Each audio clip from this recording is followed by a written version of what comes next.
20 million trees, we did it! Or more likely, we didn't. Like, I'm recording this early December. We're at like 17 million.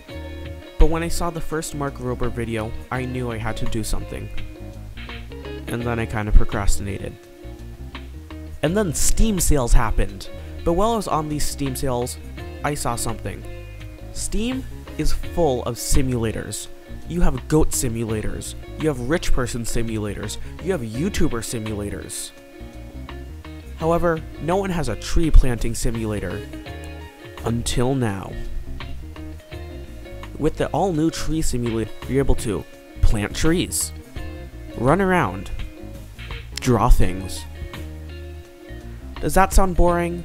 Well, yes, planting trees can be boring. But do you know what isn't boring, helps the environment, and plants trees? Either donating to teamtrees.org or downloading Ecosia.